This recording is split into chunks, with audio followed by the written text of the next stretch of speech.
سیاسی میدان کی ہر بڑی خبر سے آگاہ رہنے کے لیے ہمارے چینل آزاد سیاست کو سبسکرائب کریں اور بیل آئیکن کو پریس کریں۔ شادی میرے خیال میں آپ کو مبارکباد دینے کا وقت آ پہنچا ہے۔ پچھلی دفعہ جب ہم بیٹھے تھے جی تو میرا خیال یہ تھا کہ کانٹے کا مقابلہ ہونے کے باوجود مائی جو ہے وہ نکال لے گی، لیکن آپ صحیح ثابت ہوئے۔ تو میرے خیال میں آپ کو ایک تو مبارکباد دینی چاہیے کہ جی آپ کی جو پیش گوئی تھی وہ درست ثابت ہوئی، لیکن اب یہ الیکشن ہو گیا ہے۔ میری ویسے دو پیشن گوئیاں سچ ثابت ہوئی ہیں۔ ایک تو یہ تھا کہ آئینی بینچ والی، آئینی بینچ جو ہے اس کا فیصلہ 7-5 سے میں نے کہا تھا، اور امین الدین خان اس کے ہیڈ ہوں گے۔ ہاں، امین الدین خان کا یہ ہوا کہ جب ہم یہ گفتگو کر رہے تھے جی اس سے بھی پہلے شو میں، اس میں آپ کا خیال یہ تھا کہ منصور علی شاہ جو ہے وہ اگلے چیف جسٹس ہو سکتے ہیں، اور میرا یہ کہنا تھا کہ نہیں، یحییٰ آفریدی ہوں گے چیف جسٹس اور آئینی بینچ کے سربراہ امین الدین خان ہوں گے، یہ میرا کہنا تھا۔ تو لگتا یہ ہے کہ ملکی سطح پہ تو کچھ چیزیں جو ہے وہ میری درست ثابت ہوئی ہیں، کم از کم چیف جسٹس اور آئینی بینچ کے سربراہ کی، لیکن جس طرح سے جوڈیشل کمیشن تشکیل پایا اس میں زیادہ امکانات وہی تھے جو آپ نے کہا کہ 5 اور 7 کا وہ ہوگا، تو وہ اس طرح سے ہو گیا۔ لیکن اس کا فائدہ یا نقصان جو ہے وہ یہ ہے کہ آپ بھی جیت کے ہیں، میں بھی جیت کے ہوں، اور وٹا سٹا نہیں ہوگا، وٹا سٹا نہیں ہوگا، اور دو پارٹیاں جو ہے ہوگی وہ وقفے سے ہوں گی۔ آ جائیں ٹرمپ صاحب پہ، کہ ٹرمپ صاحب جو ہے وہ یہ امریکی تاریخ میں بہت کم ہوا ہے کہ ایک صدر جو ہے وہ ایک ٹرم پوری کرے پھر ہار جائے پھر دوبارہ آ جائے، یہ کافی عرصے بعد ہی میرے خیال میں۔ میرا خیال ہے کہ یہ شاید دوسرے صدر ہیں امریکی تاریخ میں۔ کلیو لینڈ ایک تھے، پریزیڈنٹ کلیو لینڈ، 19ویں صدی میں، 1899 کی بات ہے، وہ شاید اس طرح انہوں نے کیا تھا، اور اب یہ انہوں نے۔ لیکن یہ جدید جو تاریخ ہے اس کے اندر تو یہ پہلی دفعہ ہوا ہے۔ اور آپ بتا دیں کہ آپ کے خیال میں ٹرمپ صاحب جو ہے اس کو کس نے جتوایا؟ سولنگی صاحب، میرا خیال ہے کہ ٹرمپ کے غیر روایتی پن نے اس کو جتوایا۔ جب آپ امریکی صدر کا تصور ذہن میں کرتے ہیں نا، تو آپ کو ایک بہت وزڈم فل آدمی، ایک بڑا حکمت والا شخص، بڑا دانائی والا شخص آپ کے ذہن میں آتا ہے، بہت سوبر کمپوزڈ پرسنالٹی ہوگی، بڑا روبدار شخص ہوگا، بڑی نپی تلی گفتگو کرے گا، اس کی آنکھوں کی جنبش سے بھی چیزیں جو ہیں وہ اپنا کورس یا ریکورس ہوں گی۔ یہ ایک غیر روایتی کھلنڈرا پن، لوز کینن، اور اس نے وہ جو روایتی جو پریزیڈنسی ہے میرا خیال ہے اس کو بریک کیا۔ اب اچھا یہ غلط وہ ایک علیحدہ بحث ہے کہ اس کا کنڈکٹ کیسا رہا ہے۔ پھر ایک یوتھ جو ہے وہ ایمرج ہوئی، اور یوتھ نے بہت سارے سوشو پولیٹیکل ٹیبوز کو توڑا ہے پوری دنیا میں۔ تو مجھے لگتا ہے کہ اس کے غیر روایتی پن نے، اس کی صاف گوئی نے، اس کی بے باکی نے، اس کے نڈر پن نے اس کو بہت بینیفٹ دیا ہے بنسبت۔ اچھا وہ جو بائیڈن تھا وہ تو ویسے ہی اپنے بڑھاپے اور اس کے وہ چونکہ ڈیمنشیا کا بھی اس کو مسئلہ تھا، تو وہ کافی ڈیمیج ہو چکا تھا۔ خاتون نے بڑی اچھی کیمپین کی، کیملا ہیرس نے، اس کو جو اسپورٹس مین اسپرٹ ہے اس کو داد دینی بنتی ہے۔ اس نے جو کل کنسیڈ کرنے کی اسپیچ کی، بہت خوبصورت، دیکھیں نا یہ قومیں ہوتی ہیں، ادھر کیا ہو رہا ہے اس ملک کے اندر، عجیب ہی تماشا ہے، کیا خوبصورت الفاظ میں، اور اس نے اس کو ویلکم کیا، اور اس کو فون بھی شاید کیا ہے، اب اس کو انوائٹ کر رہے ہیں وہ وائٹ ہاؤس میں، اور اس نے کہا کہ ہم آپ کے ساتھ کوآپریٹ کریں گے ٹرانزیشن آف پاور میں۔ اسی طرح اوباما جب جا رہا تھا اپنی سیکنڈ ٹرم کمپلیٹ کرنے کے بعد، تو اس نے افریقن نیشنل کانگریس پہ خطاب کیا۔ وہ خطاب تو ہر پالیٹکس کے اسٹوڈنٹ کو گھول کے پینا چاہیے۔ اس نے کہا کہ میں دوسری دفعہ صدر بنا اور میری مدت ختم ہو رہی ہے. میں جانتا ہوں کہ میں اس وقت امریکہ کا بہت پاپولر لیڈر ہوں. میں یہ بھی جانتا ہوں کہ اگر میں تیسری دفعہ الیکشن کنٹیسٹ کروں تو میں جیت جاؤں گا, لیکن میں الیکشن کنٹیسٹ نہیں کر سکتا بیکاز لا از لا. میرے ملک کا اجازت نہیں دیتا. اور اس نے اس سے خوبصورت جملہ سر جو بولا, اس نے کہا کہ لیڈر وہ نہیں ہوتا جو کھیل کے دوران رولز آف گیم تبدیل کر دے, کہ آج میں اپنے لیے امینڈمنٹ کر دوں کہ جی یہ تیسری دفعہ صدر بننے کی. سو بہرحال ان ملکوں کی لیڈرشپ میں برائیاں ہوں گی بہت ساری, لیکن انہوں نے ڈفرینشیٹ کیا ہے پوری دنیا کے ساتھ کہ وہ امریکہ, گریٹ امریکہ کیسے ہے, ایسے نہیں ہے. سو ٹرمپ جو ہے, اب مجھے تو لگتا ہے کہ اس کا جو انکنوینشنل اسٹائل آف پالیٹکس ہے نا, ایک سیکنڈلی اس نے سمپتیز بھی ون کی ہیں, چونکہ اس کے خلاف جو کیسز تھے ان میں سے کیسز بہت سارے جائز جینون کیسز ہیں, بڑا ان میں کنکریٹ ایویڈنس ہے اس کے خلاف, ٹرمپ کے خلاف. بٹ جس طرح انہوں نے ہبڑ دبڑ میں کیسز بنائے ہیں اس کے خلاف, اس نے بنا دیا کہ دیر از سم تھنگ فشی, کہ یہ اس کو روکنا چاہتے ہیں 5 نومبر سے پہلے اس کو ڈسکوالیفائی کریں, اس کو اندر کر دیں. سو یہ ملٹیپل ریزنز ہو گئی جس سے اس کو فائدہ حاصل ہوا. دیکھیں, جہاں تک غیر روایتی ایک سیاستدان کی بات ہے, تو حالیہ تاریخ میں جو سب سے زیادہ غیر روایتی صدر تھا وہ جارج بش جونیئر تھا. اس کے بھی جو جملے بازی اور جو گفتگو تھی وہ کوئی ارسطو نہیں تھا, اور اس نے بھی بات چیت میں وہ کئی ایسے الفاظ وہ بول دیتا تھا جس سے اس کا مذاق اڑتا تھا. لیکن کیونکہ وہ ایک روایتی ایک سینیٹر تھا, نیچے سے آیا, ہاں, اور گورنر رہا, ہاں, اور اس کا ابا جو ہے, جی اس کا ابا جو ہے وہ پریزیڈنٹ رہا اور صدر رہا. سوویت یونین اسی کے زمانے میں ٹوٹا. تو ایک سیاسی اس کا ایک ورثہ تھا جس کی بنیاد پہ وہ چل گیا 2 ٹرم, ایک نہیں 2 ٹرم چل گیا. ٹرمپ کو میں کبھی بھی صاف گو نہیں کہوں گا. میرے خیال میں اگر امریکہ کی تاریخ میں جو جھوٹے صدر ہیں اس میں اگر کوئی مہا جھوٹا آدمی ہے تو وہ ٹرمپ ہے. صاف گو سے مراد یہ نہیں کہ جو بول رہا ہے وہ سچ بول رہا ہے, یعنی کھل کے بول دیتا ہے. ہاں, جو کھلا ڈولا جس کو پنجابی میں کہتے ہیں نا, وہ کھلا ڈولا.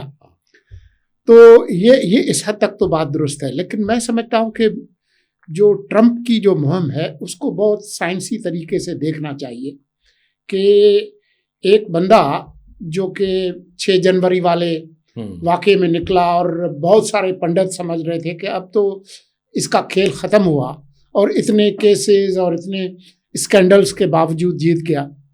تو یہ ایک میں سمجھتا ہوں کہ ایک سائنسی تحقیق کا کام ہونا چاہیے کہ کیسے اس آدمی نے کیا ہے. لیکن جو چند چیزیں جو مجھے نظر آ رہی ہیں اس مہم میں, نمبر 1, امریکہ کا جو بلو کالر ورکر ہے مڈ ویسٹ میں دوسری جگہوں پہ, جس کی پاس کالج ڈگری نہیں ہے. بلو کالر مینس جو فیکٹریز میں کام کرتے ہیں, لیبر, جن کے پاس کالج ڈگری نہیں ہے, یونیورسٹی کی ڈگری نہیں ہے, ان کے اندر کافی عرصے سے ایک سفید فام قوم پرستی جو ہے وہ اس کا بیج تھا. اس کو اس نے اٹھایا ہے. یہ جو کنٹری میوزک کے آئیکن اور ہوگن شوگن یہ سارے جو کٹھے جو جمع کیے, یہ جو ایک نسل پرستانہ جو قوم پرستی ہے اس کا کارڈ جو ہے وہ بہت اچھی طرح سے اس نے استعمال کیا. اور جو غیر ملکی جو پناہ گزین ہیں, امیگرنٹس ہیں, ان کے خلاف جو ایک اسی امریکہ کے اندر ایک قوم پرستی پھیل رہی ہے, اس کو بھی اس نے بہت اچھی طرح سے استعمال کیا. آپ کو یاد ہوگا کہ نیو یارک میں جو انہوں نے جلسہ کیا اس میں وہ ایک بندے کو لے کر آئے جس نے کہا کہ پورتو ریکو والوں کے بارے میں کہا کہ یہ تو ایک ابلتا ہوا ایک گاربیج کا ایک جزیرہ ہے پورتو ریکو کے بارے میں, جس پہ کافی شور ہوا. بلیکس کے بارے میں، مسلمانوں کے بارے میں. تو جو کارڈ تھا اس کو اس نے بہت مؤثر طریقے سے استعمال کیا. ایک تو یہ بات جو ہے. ساتھ ہی جو ایک وائٹ میل شاونزم والا جو کارڈ ہے اس کو بھی اس نے اچھی طرح سے استعمال کیا، خاص طور پر جو عورتیں جو ریپروڈکٹیو رائٹس اور ابارشن رائٹس اس کے خلاف جو ایک بائبل بیلٹ کے اندر جو ایک اینٹی ویمن جو بایس ہے. اگر آپ ابھی بھی جو اس کے جو ووٹ دینے والے ان کی اگر آپ انالیسس کریں گے کہ کس کس نے اس کو ووٹ دیا ہے، تو جو کالج سے کم پڑھے لکھے جو لوگ ہیں انہوں نے زیادہ ووٹ دیا ہے ٹرمپ کو. وائٹ میل نے زیادہ ان کو ووٹ دیا ہے. لاٹینوز اور بلیکس کی جو ورکنگ کلاس کے جو لوگ ہیں انہوں نے ووٹ دیا ہے ٹرمپ کو. جو ایجوکیٹڈ ہیں انہوں نے نہیں دیا. یہ اس کی جو کلاس ڈائنامکس ہیں اس میں یہ بات آپ کو نظر آئے گی. پھر یہ جی میں بارڈر بند کر دوں گا، پھر یہ جو اس نے مختلف قومیتوں کے لوگوں کے بارے میں سفید فام لوگوں کو ڈرایا کہ جی ہیٹی کے لوگ آئے ہیں، انہوں نے جی وہ اوہایو میں اور دوسری ریاستوں میں لوگوں کے بلیوں کو کتوں کو کھانا شروع کر دیا ہے، بطخوں کو کھانا شروع کر دیا ہے. اور جو ٹرمپ اور جو اس کا نائب صدر کا جو امیدوار ہے جے ڈی وینس، وہ انہوں نے اس کا دفاع کیا کہ ہاں بالکل اس طرح کی بات ہے. اس پر فیکٹ چیک بھی آ گیا تھا. ہاں، تو یہ تمام جو کارڈز تھے امریکہ کے اندر جو ایک وائٹ میل سپرمیسسٹ جو ہے پالیٹکس، اس کو اس نے کافی ابھارا. دھمکیاں دیں کہ جی خون بہے گا اگر فلاں ہوگا ڈھمکا ہوگا. کافی خوف کی ایک فضا جو ہے وہ بھی قائم کی. لیکن خود کاملا کے ہارنے کی جو وجوہات تھیں وہ یہ تھی کہ اس کو کم وقت ملا، اچانک ایک حادثاتی صدارتی امیدوار ہی، کیونکہ بائیڈن نے کہا کہ اچھا میں نہیں لڑتا. اور دوسری بات یہ کہ کاملا نہ بائیڈن کی جو لیگیسی ہے اس کو ابینڈن کر سکتی تھی، نہ اپنی کوئی نئی لیگیسی جو ہے وہ دے سکتی تھی اس شارٹ پیریڈ میں. تو اس نے کوشش تو کی، اس کے پیسے ویسے تو اس نے اکٹھے کیے، لیکن ایسا لگتا ہے کہ جو سوشل میڈیا کا جو ببل ہے اور جو ٹک ٹاک پہ بڑی کیمپین ہوئی ہے ٹرمپ، ٹک ٹاک پہ، اور خود ٹویٹر جو ہے ایلان مسک صاحب جو ہے اس نے $130 ملین جو ہے وہ اس نے چندے میں پھینکے اور جی وہ کیمپینز کروائیں جو انعامی مقابلے کے جو ان کے ساتھ آئیں گے. اور اس کا ذکر بھی کیا اس نے اپنی اسپیچ میں ٹرمپ نے جیتنے کے بعد. تو یہ تمام کارڈز جو ہے جس میں جو باہر کے جو لوگ ہیں نان وائٹ ان کے خلاف جو ایک نفرت، ہم بڑی ماس ڈپورٹیشنز کریں گے، ہزاروں لوگوں کو نکالیں گے، اب ہمارے ہاں کوئی بھی آدمی غیر قانونی طور پر داخل نہیں ہوگا، میکسیکنز کے خلاف. ان تمام کارڈز کو جس میں جو عدم تحفظات تھے وائٹ کلاس کے، حالانکہ امریکہ ہے ہی خود جو ہے وہ پناہ گزینوں کا ملک، یہ اگر پناہ گزینوں کو نکال دے تو پھر تو صرف جو نیٹو امریکنس ہے وہی رہ جائیں گے، باقی تو سب باہر سے آئے ہیں. کالوں کو یہ خود گورے جو ہے وہ غلام کر کے افریقہ سے لائے. تو یہ ان تمام چیزوں کو انہوں نے کامیابی کے ساتھ حاصل کیا، استعمال کیا. اہم بات یہ ہے کہ جس طریقے سے بھی ہے وہ جیت گیا. صحیح. اچھی چیز جو ہے امریکی نظام کی، ان لائک ٹرمپ، انہوں نے کہا کہ جی پرامن اقتدار انتقال ہوگا، کوئی گڑبڑ نہیں کریں گے. ہم طنز اس پہ کر رہے تھے. ہاں، کیونکہ خود اس نے کافی کوشش کی تھی اس جو 2020 کے جو انتخابات تھے اس کو انڈو کرنے کی. تو اب یہ ہو گیا ہے. اصل جو بات ہے وہ یہ ہے کہ امریکہ کے جو تعلقات ہیں یورپ کے ساتھ اس کا کیا ہوگا، یوکرین کی جو جنگ ہے اس کا کیا ہوگا، غزہ اور جو مشرق وسطیٰ میں جو ایسکلیشن ہے اس کا کیا ہوگا، ایران کے ساتھ یہ کیا کریں گے.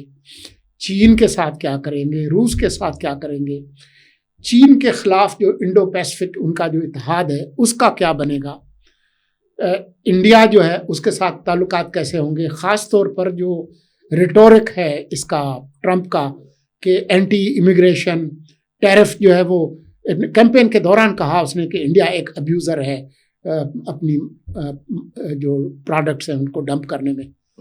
یہ سارے جو چیزیں ہیں اس کو وہ کیسے چلائے گا، یہ ایک اہم بات ہے. آپ کو کوئی ہے اندازہ کہ یہ کیسے چلائے گا اگلے 4 سال؟ دیکھیں، اب 2016 کا ٹرمپ اور 2024 کا ٹرمپ، تو 8 سال میں بہرحال ایک آپ نے پریزیڈنسی کی ہے، 4 سال آپ اپوزیشن میں رہے ہیں. دنیا کے ڈائنامکس بھی ان 8 سالوں میں کچھ تبدیل ہوئے ہیں. تو میرا خیال ہے کہ کسی حد تک سینٹی اس میں ضرور آئی ہوگی، بٹ اس میں کوئی دو رائے نہیں ہے کہ وہ فیصلے کرے گا جو اس کے ملک کی اکانومی، جیسے وہ آپ ٹیرف کی بات کریں، اس نے کل پھر یہ کہا کہ چائنیز جو پروڈکٹس ہیں ان پہ ہم ٹیرف بڑھا دیں گے اور کئی 100 گنا شاید 1000 گنا کتنا کر دیں گے، تاکہ ان کی جو وہاں سے ایکسپورٹس ہیں وہ کم ہوں. اور یہاں پہ اب ایلون مسک خود آٹو موبائل کا دنیا میں بہت بڑا نام بن چکا ہوا ہے، ٹیسلا، تو وہ اپنی انڈیجنس مارکیٹ کو اوپر لائے گا. فیصلے تو وہ جو بھی کرے گا وہ معاشی طور پہ چاہے اس کو کسی اور ملک کو نقصان پہنچانا پڑے وہ پہنچائے گا، لیکن اپنے انٹرسٹ کو پروٹیکٹ کرے گا. سیکنڈلی اینٹی وار نیریٹو پر وہ آیا ہے، جو آپ نے غزہ کی بات کی ہے، مڈل ایسٹ ہے، یوکرین ہے. اچھا، اب یہ وہ آدمی ہے کہ آپ جانتے ہیں یہ نارتھ کوریا پہنچ گیا تھا. کون کہاں نارتھ کوریا، کہاں امریکہ؟ میرے خیال میں ان کی کہاں ملاقات ہوئی تھی ٹرمپ کی؟ یہ شاید کم جانگ ان سے کسی اور جگہ پہ، کسی میں شاید وہ وہاں ساؤتھ کوریا، اگر میں غلط نہیں ہوں تو وہاں کہیں ان کے بارڈر پہ ملا ہے. جی، جو if I am not wrong, جی وہاں شاید کی ملا ہے. اور آپ دیکھیں اوباما جاپان گیا، یہ ہیروشیما ناگاساکی پہ پہلی دفعہ کوئی امریکن پریزیڈنٹ گیا، اس نے معافی پھر بھی نہیں مانگی تھی. اس جو سیکنڈ ورلڈ وار کے بعد اس نے معافی نہیں مانگی تھی، لیکن وہ گیا سمبولکلی، اس نے کہا کہ جی ٹھیک ہے ایسے آ گئے ہیں اور بس چھٹ دو، گل ختم کرو. یہ وہاں اس کا نارتھ کوریا جانا یہ بڑا یعنی وہی جو انکنوینشنل قسم کا تھا. پھر جو ایران کا آپ نے ذکر کیا، تو ایران کے ساتھ جو P5+1 ایک اوباما نے نیوکلیر ڈیل کی تھی، اس کو اس نے انڈو کیا، یونیلیٹرلی اس نے ریووک کر دیا. حالانکہ اس کے ساتھ 5 یورپی ملک وہ گارنٹر تھے اس میں. اس نے یہ بھی زحمت نہیں کی کہ بھائی وہ جن کے ساتھ بیٹھ کے ہم نے ایک انٹرنیشنل ٹریٹی سائن کی ہے، میں کم از کم ان کو تو کانفیڈنس ملوں. اس نے کہا بھاڑ میں جائیں. سو میرا خیال ہے کہ یہ اور اسرائیل نے جو تل ابیب سے اپنا یروشلم شفٹ کیا وہ اسی اچھا ابھی اس کو ملا بھی ہے نیتن یاہو، جو یہ لاسٹ آیا ہے US وزٹ پہ، تو اس کو ملا ہے وہ فلوریڈا جا کے، اور وہاں اس نے اس کو کہا ہے کہ ہمیں اس جنگ کو روکنا ہوگا. ساتھ وہ ضرور ہے ان کے، obviously وہ تو ان کی ریڈ لائن ہے، لیکن یہ اس جنگ کو بھی پرولونگ نہیں کرے گا. تو یہ باقی جو خطے ہیں وہ تو ہو گئے، یہ جو ہمارے ساتھ اب ہونا ہے یا نہیں ہونا، ہمارے لیے تو اس وقت پچھلے 2 دن سے یہ بحث سارے مین اسٹریم میڈیا پہ. ہم پاکستان پہ آتے ہیں، لیکن ایران کے ساتھ کیا کرے گا آپ کے خیال میں؟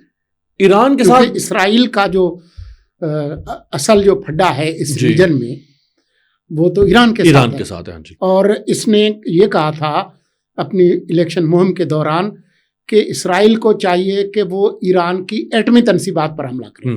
بالکل، جس کو بائیڈن نے ایک طرح سے روکا، اس کہا کہ نہیں یہ نہ کرو، نہ تیل کی تنصیبات پہ کرو، نہ فلاں پہ کرو، کوئی علامتی کر لو، جو کہ وہ اس نے کیا. اور اس کی وجہ سے ایران نے الیکشن سے پہلے ریٹیلیٹ بھی نہیں کیا. آپ پر میں ہم اکٹھے ہی تھے ایرانی وزیر خارجہ کے ساتھ، تو اس میں آپ نے بھی سوال کیا اور بھی کچھ صحافیوں نے اچھے سوالات کیے. تو اس میں انہوں نے کہا کہ ہم تو کسی سے بھی نہیں ڈرتے، اور یہ الیکشن ان کے لیے ہے، ہمارے لیے نہیں ہے. اگین چونکہ یہ ایک انپریڈکٹیبل آدمی ہے، تو یو نیور نو کہ یہ جو ایران US جو بریچ آف ٹرسٹ ہے اس کو اور بڑھاتا ہے، اس کو پارٹ کرتا ہے اس کو، اور یا انپریڈکٹیبل آدمی ہے. ہو سکتا ہے ایران کے ساتھ بھی معاملات یہ سیٹل کر لے، لیکن وہ اسرائیلی لابی جو ہے وہ بہرحال اس کو اس طرف نہیں جانے دے گی، اور اگر اس نے واپس ہٹنا ہے تو اس کو نیتن یاہو کو سیف ایگزٹ دینا ہوگا. ابھی آپ دیکھیں نیتن یاہو نے اپنے ڈیفنس منسٹر کو سیک کر دیا ہے، چوتھا ڈیفنس منسٹر ہے جس کو اس نے سیک کیا ہے.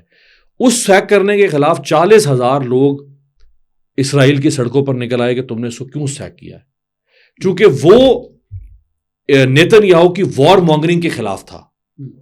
اور نیتن یاہو کہتا تھا کہ یہ امریکہ کا پٹھو ہے، یہ وزیر دفاع امریکہ کا پٹھو ہے. تو اس کا مطلب ہے کہ امریکہ بائیڈن ایڈمنسٹریشن کہتی ہوگی کہ ٹھیک ہے ہم اسلحہ بھی آپ کو دے رہے ہیں، پیسہ بھی دے رہے ہیں، لیکن ہم یہ نہیں کہہ رہے کہ آپ جنگ بڑھا کے رکھیں، جنگ کو کہیں کسی جگہ پہ ڈیڈ اینڈ پہ بھی لے کر آئیں. تو یہ سیف ایگزٹ دے گا نیتن یاہو کو، اس کو امبیرس نہیں ہونے دے گا کہ یہ تو نہیں نا کہ اس نے. اس سیف ایگزٹ کا مطلب کیا ہے؟ کیا سیف ایگزٹ کا مطلب یہ ہے کہ وہ کوئی ایسے ڈیل کروائے گا کس کے درمیان؟ حماس، ایران اور نیتن یاہو. حزب اللہ تو اس میں کوئی فریق نہیں ہے. لیکن نیتن یاہو تو کہتا ہے کہ ایران کو اس کی جو دانت ہے وہ نکال دے، اس کی ایٹمی طاقت کو تباہ کر دے. جی، تو وہ اس نے پنگا لے کے دیکھا نا، اس نے 4 مارے، انہوں نے 200 مار دیے. اور کل سر انہوں نے حزب اللہ نے، ایران تو ایک اسٹیٹ ہے نا، حزب اللہ از اے نان اسٹیٹ ایکٹر، حزب اللہ نے کل 10 میزائل مارے ہیں تل ابیب پہ. اس کا مطلب ہے اس کا آئرن ڈوم بھی بقول شیر افضل مروت وڑ گیا، اس کا تھارڈ آئرن ڈوم بھی امریکہ نے دیا، تھارڈ بھی اس کو امریکہ نے دیا، تھارڈ بھی ختم، آئرن ڈوم بھی ختم. پروٹیکٹیو فیلڈ تو اس کے پاس نہیں رہی نا. بات یہ ہے کہ اگر ٹرمپ کے عہد میں اسرائیل ایران پہ حملہ کرتا ہے، اس کے ایٹمی تنصیبات پہ اور تیل کی تنصیبات پہ، تو وہ ساری لڑائی ہمارے اپنے گلے پڑے گی، ہمارے علاقے میں آ جائے گی، اور جو بین الاقوامی جو معیشت ہے اس پہ بھی اس کے شدید اثرات ہوں گے. تیل کی سپلائی اور اس کا جو امپیکٹ آئے گا خود امریکہ پہ. ابھی بھی جو تیل کی قیمتیں ظاہر ہے اثر انداز تو ہوتی ہیں، اور گلوبل اکانومی پہ، خود یورپ پہ.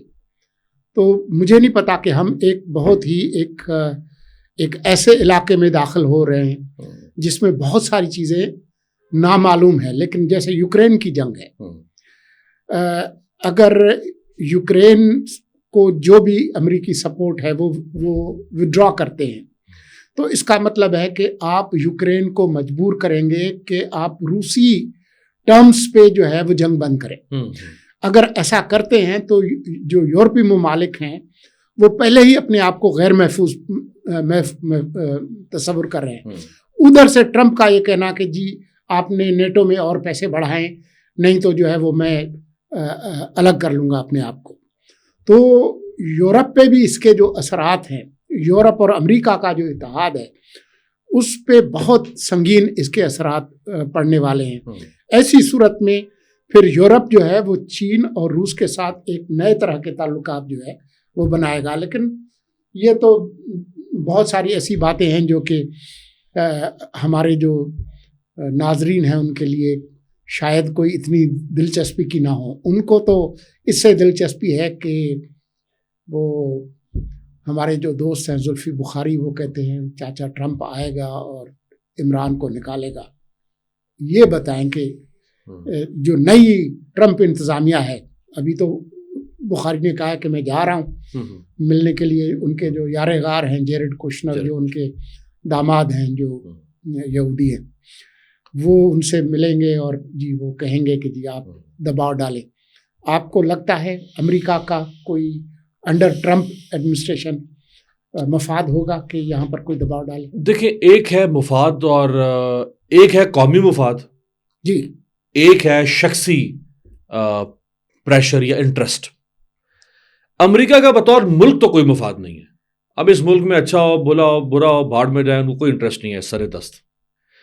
لیکن ہاں، آپ تعلقات کو استعمال کرتے ہوئے ایک پرسنالٹی کو انفلوئنس کر سکتے ہیں، یعنی پریزیڈنٹ کو. مجھے ایک بات کا تو قوی یقین ہے اور اس کا امکان ہے کہ جو بائیڈن ایڈمنسٹریشن کے زمانے میں 2022 سے لے کے اب تک، بلکہ اس سے پہلے بھی جب سے بائیڈن آیا، لیکن حالات تو تلخی خراب ہوئی جب عمران خان کو ووٹ آف نو کانفیڈنس سے نکالا. تو وہ جو اسٹیٹس کو پریویل کر رہا تھا نا کہ یہاں کچھ بھی ہو رہا ہے وہ کہتے اچھا ٹھیک ہے لگے رہو, یہ اچھا ٹھیک ہے کرتے رہو, تن کے رکھو, وہ چیز شاید نہ ہو.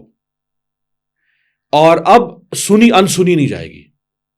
دیکھیں کانگریس میں ہاؤس آف ریپرزینٹیٹیو میں بھی ریپبلکنز آ گئے ہیں, سینٹ میں بھی میجورٹی میں وہ آ گئے ہیں.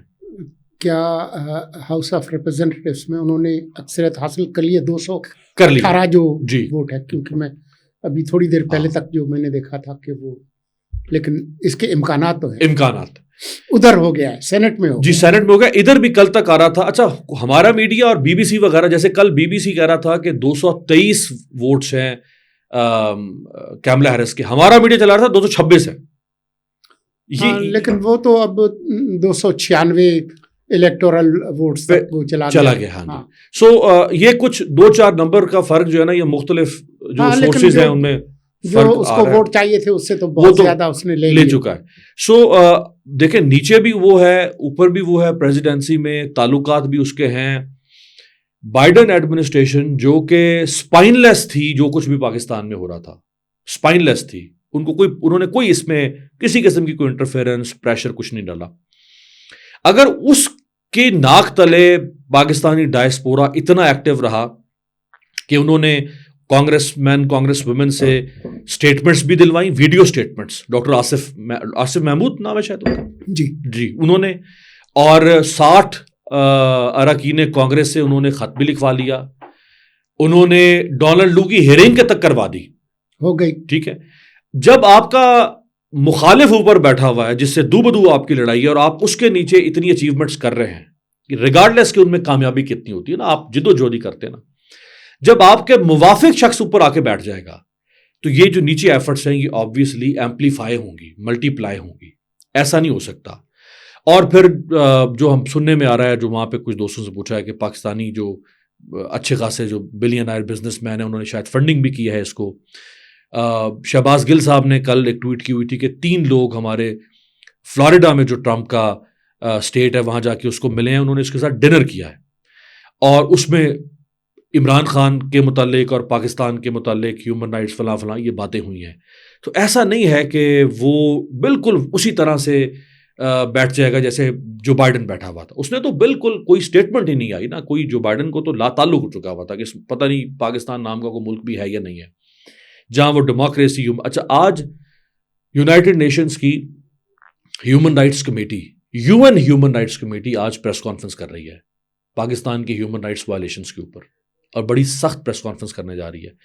سو یہ ماحول تو بہرحال پوری دنیا میں بنا ہوا ہے نا, جیسے انٹرنیشنل ICJ جو ہے UN کی international see something of jurists, انہوں نے جو آپ کی کانسٹیٹیوشنل امینڈمنٹ کے اوپر بڑی سخت اسٹیٹمنٹ دے دی ہے کہ یہ تو آپ نے بالکل برندہ پھیر دیا ہے پاکستان میں فریڈم آف جوڈیشری کا. تو یہ آوازیں اٹھتی رہیں گی, یہ آوازیں سپورٹ کریں گی ان ایفرٹس کو جو ایفرٹس ہو رہی ہوں گی انفلوئنس کرنے کے لیے پریزیڈنٹ ٹرمپ کو. اور جیسے آپ زلفی بخاری کا ذکر کر رہے ہیں کہ ان کے داماد سے تعلق ہے, کچھ اور لوگ بھی ہیں, وہ سجاد برقی ہیں, کوئی ان کے کزن ہے عمران خان, PTI کے کوئی عہدیدار بھی ہیں شاید US میں, عاطف خان ایک صاحب ہیں, انہوں نے لارا ٹرمپ سے بھی میٹنگ کی ہے الیکشن سے کوئی 1 ہفتہ پہلے, جو ان کی بہو ہے شاید, وہ تصاویر وغیرہ ایرک ٹرمپ کی بیوی. سو ایسا نہیں, میرا خیال ہے کہ چاہے 19-20 کا فرق پڑے یا 10-20 کا فرق پڑے گا, اور چونکہ یہ انپریڈکٹیبل آدمی ہے, فرق اس سے بھی زیادہ پڑ سکتا ہے. وہ یہ بھی کہہ سکتا ہے کہ ہاں جی باہر کھڑو ہے تہاڈی ایسی تھی تیسی, یو نیور نو. وہ جس قسم کا آدمی ہے وہ کہہ سکتا ہے کہ اتنا ٹائم ہے باہر نکالیں. میرا خیال یہ ہے کہ یہ جو مختلف بین الاقوامی ادارے ہیں جیسے UN ہیومن رائٹس کاؤنسل ہے, دوسرے ہیں, یہ لپ سروس کے لیے تو ٹھیک ہے, کوئی بیان شیان دے دیں گے, ایمنسٹی انٹرنیشنل کے بھی آ جاتے ہیں, ہیومن رائٹس واچ کے بھی آ جاتے ہیں, لیکن اس سے زیادہ سخت جو ہے وہ اسرائیل پہ وہ دیتے رہے ہیں. انڈیا کے اندر کشمیر میں جو وائلیشنس ہیں, لیکن ان کا کچھ نہیں بگڑا. ٹرمپ ڈنر بھی کر لے گا, کسی سے مل بھی لے گا, لیکن ٹرمپ کیا کرے گا وہ یہ کرے گا جو کہ ملک کی سطح پہ ڈومیسٹکلی اس کو سوٹ کرتا ہے وہ وہی کرے گا. اس کی اپنی جو 4 سال کی جو دور اقتدار ہے اس میں اس کو جو مناسب لگے گا وہ کرے گا. میرے خیال میں نہ ایسی کوئی صورتحال ہے کہ جو پاکستانی امریکنس ہیں وہ اتنا اہم ہیں ٹرمپ کے لیے کہ وہ اس کے لیے پاکستان کی ریاست کے ساتھ اپنے جو تعلقات ہیں اس کو خراب کریں. اور ایسا کوئی نیا ادھر کوئی وار تھیٹر بھی نہیں ہے جس میں پاکستان کے ساتھ کوئی ان کا کوئی تعلق ہو. ان کا واحد اگر کوئی مفاد ہو سکتا ہے پاکستان کے حوالے سے کیرٹ اور اسٹک کا، وہ چائنا کی طرف جو پالیسی ہے امریکہ کی اس کے حوالے سے ہو سکتا ہے. اگر چین اور امریکہ کے تعلقات بہت زیادہ خراب ہو جائیں اور اس میں چین کو ڈنڈا کرنا ہو تو جو ٹیرف کے حوالے سے تو وہ کریں گے ہی کریں گے، لیکن پھر وہ پاکستان پہ دباؤ ڈالیں گے کہ جی آپ ان کا راستہ جو ہے وہ بند کریں. لیکن چین نے اور راستے بھی کھول لیے ہیں، افغانستان اور ایران کے تھرو بھی انہوں نے اپنے راستے کھول لیے ہیں. تو اگر امریکہ دباؤ ڈالنا بھی چاہے گا پاکستان پہ چین کے حوالے سے زیادہ یہ کہے گا کہ جی ہم آپ کو روکڑا دیتے ہیں، آپ سی پیک والا جو ہے اس کو دکان جو ہے وہ بند کر لیں. وہ عمران خان کے زمانے میں بھی تقریباً بند ہی تھی، کوئی زیادہ سرگرمی اس زمانے میں بھی نہیں ہوئی. جو رزاق داؤد نے جو فائنینشیل ٹائمز کو جو انٹرویو دیا تھا آپ کو یاد ہوگا، تو چینی خان صاحب سے بھی اسی وجہ سے خفا ہو گئے تھے. تو مجھے کوئی اس کی کوئی ریزنبل کوئی ایسے وجوہات نظر نہیں آتے کہ وہ خان صاحب کو چھڑوانا ان کے ضرورت ہو. ورنہ تو وہ کتنا وفادار آدمی ہے، وہ ٹرمپ کی بیوی سے پوچھ لیں کہ وہ کتنا وفادار ہے، کیونکہ ابھی جو بہت سارے کیسز چل رہے ہیں جس میں ایک سزا ہونی ہے 26 نومبر کو. وہ جو پورن اسٹار تھی اسٹارمی ڈینیل، تو کنوکشن تو ہو گئی ان کی، لیکن سینٹینسنگ جو ہے اس کے لیے 26 نومبر کی تاریخ مقرر ہے. وہ بہت سارے کیسز اس کے خلاف ہیں، وہ ایک الگ بالکل چیپٹر ہے کہ ٹرمپ جو ہے وہ ان قانونی جو مشکلات ہیں ابھی تک تو نکل آیا ہے کہ عدالتوں نے کہا کہ ٹھیک ہے یہ کیسز ہیں، لیکن کیونکہ اس کی الیکشن مہم آ رہی ہے تو ہم ابھی اس کو سزا نہیں دیتے تاکہ اس کی جو صدارتی مہم ہے وہ اثر انداز نہ ہو. وہ جب وہ ہوگی. لیکن مجھے نہیں لگتا کہ یہ جو زلفی بخاری اور کچھ دوسرے لوگ کہہ رہے ہیں، مجھے جو علیمہ خان کا جو بیان ہے اس میں زیادہ وزن نظر آتا ہے کہ یہ ہمارا ٹرمپ جو ہے وہ ہمارا ابا نہیں ہے، جو کچھ بھی ہونا ہے وہ یہاں ہونا ہے. تو میں نہیں سمجھتا کہ ٹرمپ جو ہے وہ اس میں کوئی زیادہ کوئی انٹرفیئر کرے گا اور اس کا کوئی نتیجہ نکلے گا. دیکھیے نتیجہ تو نکل سکتا ہے اگر وہ کرتا ہے انٹرفیئر، تو نتیجہ اب کرے گا نہیں کرے گا، چلے میں اس پہ ہماری پروبیبلٹی ہم کر سکتے ہیں نا کہ اتنی پروبیبلٹی ہے کہ وہ کرے گا ہی نہیں کرے گا. اگر وہ کرے گا تو نتیجہ تو وہ نکال سکتا ہے. اگر وہ سنجیدگی سے یہ فیصلہ کر لے، طے کر لے کہ میں نے یہ کرنا ہے، تو دیکھیں نا بل کلنٹن فیملی کے ساتھ نواز شریف صاحب کے اچھے تعلقات تھے، شاہ عبداللہ کے ساتھ اچھے تعلقات تھے، نواز شریف جیل میں تھے، مشرف جیسا ڈکٹیٹر اوپر بیٹھا تھا، تو لے گئے نا یہاں سے دوست پھر نکالنے والے. اور مشرف تو ڈائریکٹ ایک طرح سے اس کی ہیڈ آن ہیڈ تھا نا نواز شریف سے، وہ تو ڈائریکٹ سمجھتا تھا کہ میں ان کا وکٹم ہو کے انہوں نے میرے جہاز کو ہائی جیک کر لیا اور مجھے ہوا میں اڑانا چاہتے تھے. تو اتنا بڑا ڈکٹیٹر بھی اس کو بھی ایک سٹیپ پیچھے ہٹنا پڑا. تو جو پھر باہر سے جب طاقتیں کچھ کروانی ہیں ان کے پاس آرم ٹویسٹنگ کے بڑے ٹولز ہوتے ہیں. ابھی تو IMF کی ایک قسط میں لیا آپ $7 ارب یا جو بھی ہے، باقی قسطیں صرف وہ آپ کی روک دیں تو پھر ہماری جو چیخیں ہیں وہ کہاں تک جائیں گی. میرے خیال میں ہم اپنی آج کی گفتگو کو یہیں پہ ختم کریں اور آپ سے پھر ملاقات ہوتی ہے. اور ویسے آپ کے ساتھ 2 پارٹیز جو ہیں وہ ڈیو ہیں.